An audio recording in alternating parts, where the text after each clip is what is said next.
Maternity ফটোশুটের আরও কিছু মুহূর্ত শেয়ার করলেন অভিনেত্রী শ্রীময়ী চট্টরাজ। কাঞ্চনকে দেখা গেল তার সঙ্গে। এরই পাশাপাশি নিজের মনের ভাব প্রকাশ করলেন অভিনেত্রী।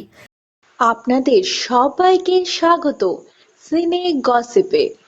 শ্রীময়ী আর কাঞ্চনের ঘরে এসেছে রাজকন্যা। কৃষ্ণীর জন্ম দিয়েছেন অভিনেত্রী 2রা নভেম্বর। মেয়ের জন্মের পর থেকে তার অন্তঃসত্ত্বা হওয়ার নানান মুহূর্ত শেয়ার করছেন সামাজিক মাধ্যমের পাতায়। একাধিকবার দেখা গিয়েছে প্রেগনেন্সি ফটোশুটের মুহূর্ত ভাগ করে নিতে অনুরাগীদের সঙ্গেই তারকা দম্পতিকে। এবার দেখা গেল দুটি ছবি শেয়ার করলেন অভিনেত্রী। কালো রঙের পোশাকেই নজর কাড়লেন কাঞ্চনা শ্রীময়ী। দেখা গেল কালো গাউনে অভিনেত্রী শ্রীময়ী চট্টরাজকে, তো কালো শার্ট আর জিন্সে নজর কাড়লেন কাঞ্চন মল্লিক। শ্রীময়ীর বেবি বাম্পে হাত দিয়ে আছেন অভিনেতা।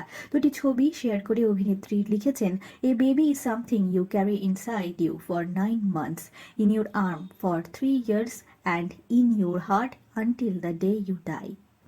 আমরা হলাম সিনে গসিপ। জুড়ে থাকুন আমাদের সঙ্গে, সাবস্ক্রাইব করুন আমাদের এই ইউটিউব চ্যানেলটি।